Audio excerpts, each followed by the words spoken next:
Hi friends, ഞാനിന്ന് വന്നിരിക്കുന്നത് നല്ല അടിപൊളി ടിപ്സുകളുമായിട്ടാണ്. അപ്പോൾ വീഡിയോ സ്കിപ്പ് ചെയ്യാതെ കണ്ടാൽ മാത്രമേ മനസ്സിലാവുകയുള്ളൂ. അപ്പോൾ നമുക്കിന്ന് കല്ലുപ്പ് വെച്ചിട്ട് കുറച്ച് ടിപ്സുകളാണ് ഞാൻ കാണിക്കുന്നത്. അപ്പം ഫസ്റ്റ് തന്നെ നമുക്ക് ഇതേപോലത്തെ കത്തികൾ, തുരുമ്പിച്ച കത്തികൾ, അതേപോലെ തന്നെ നമ്മൾ ഉപയോഗിച്ചിട്ട് മാറ്റിയിടുമ്പോഴത്തേനും നല്ല രീതിയിൽ അതിനകത്തൊക്കെ തുരുമ്പ് വരുമല്ലോ.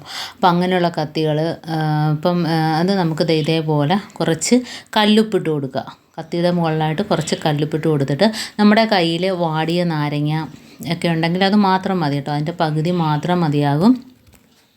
അപ്പോൾ നല്ല രീതിയിൽ ഇതിനകത്തുള്ള ആ ഒരു പുളിപ്പ് ഉള്ളതുകൊണ്ട് തന്നെയും, അതുമാത്രമല്ല കല്ലുപ്പും കൂടെ ഉള്ളപ്പം അത് രണ്ടും കൂടെ ഇതുപോലെ ഒന്ന് തേച്ച് കൊടുക്കുകയാണെങ്കിൽ വലിയ ബലം കൊടുത്തൊന്നും തേക്കേണ്ട ആവശ്യമില്ല.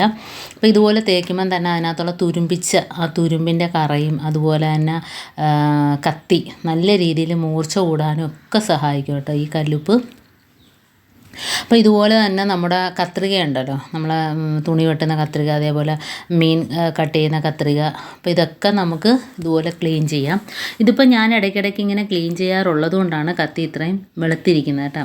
അതുമാത്രമല്ല, നമ്മൾ ഉപയോഗിച്ചിട്ട് കത്തി മാറ്റിയിടരുത്. മാറിയും തിരിഞ്ഞും 5-6 കത്തിയൊക്കെ ഉണ്ടെങ്കിൽ മാറിയും തിരിഞ്ഞും ഉപയോഗിക്കുക.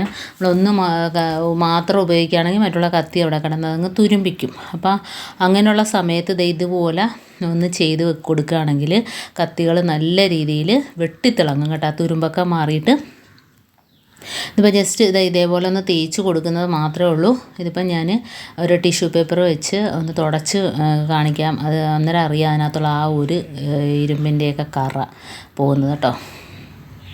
അപ്പോൾ ഇതുപോലെ തന്നെ നമുക്ക് മൂർച്ച കൂട്ടുന്നത് ഞാൻ കാണിക്കാം. ഇതിപ്പോൾ കണ്ടോ, നല്ല രീതിയിൽ അതിനകത്തുള്ള ആ തുരുമ്പിൻ്റെ കറയും ഒക്കെ ഇതിനകത്തോട്ട് വന്നിട്ടുണ്ട് കണ്ടോ. ഇപ്പോൾ കത്തി നല്ല വെട്ടിത്തിളങ്ങും. നമ്മൾ പേടിച്ചപ്പോൾ കത്തി എങ്ങനെയാണോ ആ രീതിയിൽ തന്നെ നമുക്ക് കിട്ടിയിട്ടുണ്ട്. ഇതിപ്പോൾ ഞാൻ ഇതിന് മുമ്പ് ഇടയ്ക്കൊന്ന് ക്ലീൻ ചെയ്തതാണ് കേട്ടോ. അതാണ് അത്രയ്ക്ക് കറ കാണാത്തത്. അത് മാത്രമല്ല, ഞാനിപ്പോൾ ഓരോ കത്തിയും മാറിയും തിരിഞ്ഞും എടുക്കും. കാരണം ഒന്ന് മാത്രം ഉപയോഗിച്ച് മറ്റുള്ളത് മാറ്റിയിടരുത്. നമ്മൾ എപ്പോഴും കത്തികൾ മാറിയും തിരിഞ്ഞുമൊക്കെ എടുത്ത് ഉപയോഗിക്കണം. അപ്പോൾ കണ്ടോ, നല്ല രീതിയിൽ വെട്ടിത്തിളങ്ങുന്നതായിട്ട് നമുക്ക് കാണാം കണ്ടോ. അപ്പോൾ ഇനി നമുക്ക് കത്തികൾ മൂർച്ച കൂട്ടാൻ വേണ്ടിയിട്ട് ഇതുപോലത്തെ സെറാമിക്കിൻ്റെയൊക്കെ കപ്പുണ്ടെങ്കിൽ നമുക്ക് ഇതുപോലത്തെ കപ്പിനകത്ത് ഇതുപോലെ സൈഡിൽ ഒന്ന് ഉരച്ച് കൊടുത്താൽ മതി. കത്തി പെട്ടെന്ന് മൂർച്ച കൂടി കിട്ടും. ഇതുപോലത്തെ കപ്പിനകത്ത് നമുക്ക് ഇതുപോലെ ചെയ്ത് കൊടുത്താൽ മതി. നല്ല രീതിയിൽ മൂർച്ച കൂടി കിട്ടും കേട്ടോ. അപ്പോൾ ഇനി കപ്പ് നമ്മുടെ കയ്യിൽ ഇല്ല എങ്കിൽ, നമ്മുടെ കയ്യിൽ ഇതേപോലത്തെ ഇടികല്ലുണ്ടെങ്കിൽ കത്തി നല്ല രീതിയിൽ മൂർച്ച കൂടി കിട്ടും. നമുക്ക് ഇറച്ചി, അതേപോലെ തന്നെ വലിയ മീനുകളൊക്കെ മുറിക്കാൻ വേണ്ടിയിട്ട് നമുക്ക് ഇതുപോലെ ഈ കല്ലിനകത്തൊന്ന് ഉരയ്ക്കുകയാണെങ്കിൽ നല്ല രീതിയിൽ മൂർച്ച കൂടി കിട്ടും കേട്ടോ. അപ്പോൾ കത്തി നമുക്ക് മേടിച്ച അതേ രീതിയിൽ തന്നെ പുതുപുത്തനായിട്ട് കിട്ടിയിട്ടുണ്ട്. അതുപോലെ തന്നെ നല്ല മൂർച്ചയുണ്ട്. ഇനി നമുക്ക് മീൻ കണ്ടിക്കുന്നതിനും എന്തിനും നല്ല എളുപ്പത്തിൽ തന്നെ നമുക്ക് കട്ട് ചെയ്തെടുക്കാനായിട്ട് പറ്റും. കണ്ടോ, അപ്പം എല്ലാം മൂർച്ച കൂട്ടി കിട്ടിയിട്ടുണ്ട് കേട്ടോ. ഇനി നമുക്ക് അടുത്തതായിട്ട് നമ്മൾ ഗ്യാസ് അടുപ്പ്, ഇതുപോലെ സ്റ്റീലിൻ്റെ ഗ്യാസ് അടുപ്പാണ് ഇപ്പോൾ കാണിക്കുന്നത്. ഇതിപ്പം ഇടയ്ക്ക് ഇതുപോലെ ക്ലീൻ ചെയ്യാറുണ്ട്. അപ്പം ഞാൻ കാണിക്കുക. കുറച്ച് കല്ലുപ്പിട്ട് കൊടുത്തിട്ടുണ്ട്. ഇനി നമുക്ക് നാരങ്ങ തന്നെ, പകുതി നാരങ്ങ മതി. അതിന് സ്വല്പം കുറച്ച് വിനാഗിരിയും കൂടെ ഒഴിച്ച് കൊടുക്കുക.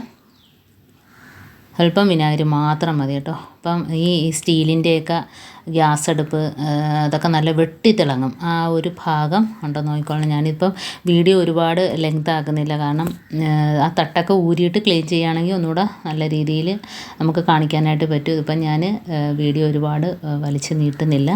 അതാണ് ഞാനിങ്ങനെ കാണിക്കുന്നത്. പെട്ടെന്ന് തന്നെ ചെയ്ത് കാണിക്കുകയാണേ. ഇതിപ്പോൾ നിങ്ങൾ കണ്ടാൽ പറയും, ഒരു 26 വർഷം പഴക്കമുള്ള നമ്മളെ ഗ്യാസ് അടുപ്പാണിത് കേട്ടോ. എന്തായാലും ഒരു 25-26 വർഷമായിക്കിട്ടുണ്ട് ഈ ഗ്യാസ് അടുപ്പ്. എന്നാൽ എനിക്ക് പുതിയ ഗ്യാസ് അടുപ്പുണ്ട്. എന്നാലും ഞാൻ ഇതിനകത്താണ് കൂടുതലായിട്ട് ഉപയോഗിക്കുന്നത്. ഇതിപ്പോൾ എന്താണ്ട് ഗ്ലാസിൻ്റെ വേറെ ഗ്യാസ് അടുപ്പുണ്ട് കേട്ടോ.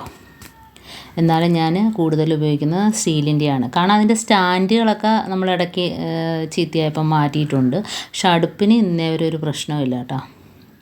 അപ്പം അത് ഇതുപോലെ ഇടയ്ക്ക് ക്ലീൻ ചെയ്യാറുള്ളത് കൊണ്ട് തന്നെ വളരെ നല്ല രീതിയിൽ വെട്ടിത്തിളങ്ങുന്നുണ്ട് കേട്ടോ. ഈ കല്ലുപ്പും അതേപോലെ തന്നെ വിനാഗിരി മാത്രം മതി. നാരങ്ങയും കൂടെ ഉണ്ടെങ്കിൽ ഇത്രയും നല്ലതാണ്. അപ്പോൾ ഇതുപോലെ ആ തട്ടൊക്കെ ഊരിയിട്ട് ക്ലീൻ ചെയ്താൽ ഒന്നുകൂടെ നല്ലോണം ക്ലീനായിട്ട് കിട്ടും കേട്ടോ. ഇപ്പോൾ ഇത്രയും വർഷം പഴക്കമുള്ള ഗ്യാസ് അടുപ്പാണെന്ന് കണ്ടാൽ പോലും പറയത്തില്ലല്ലേ. അപ്പോൾ നമുക്ക് എത്ര പുതിയതുണ്ടെങ്കിലും പഴയതിൽ ഉപയോഗിക്കുന്നതാണല്ലോ ഒന്നുകൂടി നമുക്ക് തൃപ്തി ഉണ്ടാകുക. അപ്പോൾ ക്ലീനായിട്ട് കിട്ടിയിട്ടുണ്ട്. അടുത്തതായിട്ട് നമ്മളിത് ഇതേപോലെ സിങ്ക് ബ്ലോക്ക് ആകുകയാണെങ്കിൽ നമ്മൾ കുറച്ച് നാരങ്ങ, ഒരു പകുതി മാത്രം മതിയാകും. എത്രമാത്രം ബ്ലോക്ക് ഉണ്ടോ അതിനനുസരിച്ച് നമുക്ക് നാരങ്ങയുടെയും ഇതിൻ്റെയൊക്കെ അളവ് കൂട്ടാം കേട്ടോ. ഇതിപ്പം എനിക്ക് ബ്ലോക്കൊന്നും ഇല്ല, എന്നാലും ഞാൻ കാണിക്കുകയാണേ. അപ്പം നാരങ്ങ, പിന്നെ വേണ്ടത് ബേക്കിംഗ് പൗഡറാണ്. ബേക്കിംഗ് സോഡയാണേലും കുഴപ്പമൊന്നുമില്ല. അപ്പോൾ അതും കൂടെ ഇട്ട് കൊടുത്തിട്ടുണ്ടേ. അപ്പം ബേക്കിംഗ് സോഡയും നാരങ്ങയും ഉണ്ടോ. അപ്പം ബാക്കി നാരങ്ങ ഉണ്ടെങ്കിൽ അതും കൂടെ പിഴിഞ്ഞ് കൊടുക്കാം കേട്ടോ. ഇതിപ്പം ഞാൻ കുറച്ച് മാത്രമേ പിഴിഞ്ഞിട്ടുള്ളൂ. ഇനി നമുക്ക് സിങ്കിനകത്ത് ഇട്ട് കൊടുക്കേണ്ടത് ആദ്യം കല്ലുപ്പാണേ. കല്ലുപ്പ് അറിയാമല്ലോ, നല്ലൊരു അണുവിമുക്തമായൊരു സാധനം തന്നെയാണ്. നമ്മൾ ആദ്യം അത് സിങ്കിലിട്ട് കൊടുക്കുന്നുണ്ട് കല്ലുപ്പ്. അതിനുശേഷം നമ്മൾ ഈ നാരങ്ങ നീരും അതുപോലെ തന്നെ ബേക്കിംഗ് പൗഡറും അതും കൂടെ മിക്സാക്കിയത് ഒഴിച്ചു കൊടുക്കുന്നുണ്ട്. അപ്പോൾ അതിനകത്തുള്ള ബ്ലോക്കുകൾ പതുക്കെ അലിഞ്ഞങ്ങ് പോയിക്കോളും കണ്ടോ. ബ്ലോക്ക് അതിനകത്തുനിന്ന് അലിഞ്ഞു പോയിക്കോളും. എന്ന് വെച്ചാൽ അതിനകത്തുള്ള വേസ്റ്റുകൾ പതുക്കെ അതിനകത്തുനിന്ന് അലിഞ്ഞു പോയിക്കോളും. ഇനി നമുക്കതിന് ശേഷം ഒരു 10 മിനിറ്റിന് ശേഷം ചെറിയ ചൂടുവെള്ളം കൂടെ ഒഴിച്ചു കൊടുക്കുക.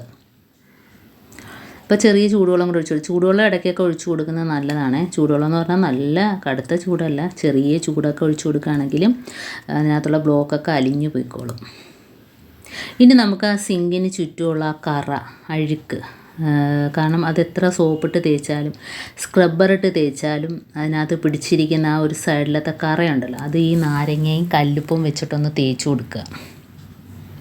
അപ്പോൾ ആ കറ പെട്ടെന്ന് കയറി പിന്നെ പിടിക്കത്തില്ല. നമ്മൾ പാത്രങ്ങളും വേസ്റ്റുകളൊക്കെ ഇട്ടിട്ട് കഴുകത്തില്ലേ, അപ്പോൾ ആ കറ സൈഡിലൊന്നും പെട്ടെന്ന് കയറി പിടിക്കത്തില്ല. ഇതുപോലെ നാക്കി കൊടുത്താൽ മതി. നല്ല രീതിയിൽ കണ്ടോ വെളുത്ത് കിട്ടും. കല്ലുപ്പ് ഇടയ്ക്കിടയ്ക്ക് മുക്കിയിട്ട് ആ നാരങ്ങ വെച്ചൊന്ന് തേച്ച് കൊടുക്കുക. എന്നിട്ട് നമ്മൾ തേച്ച നാരങ്ങ ആ സിങ്കിനകത്തോട്ട് ഇട്ട് കൊടുക്കുക.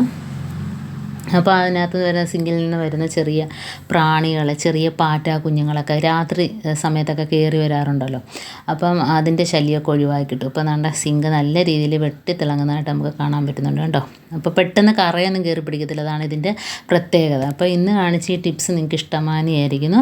ഇത് യൂസ്ഫുള്ളായിട്ട് നിങ്ങൾക്ക് തോന്നിയിട്ടുണ്ടെങ്കിൽ ഒന്ന് ലൈക്ക് ചെയ്യുക, കമൻറ്റ് ചെയ്യുക, സബ്സ്ക്രൈബ് ചെയ്യുക.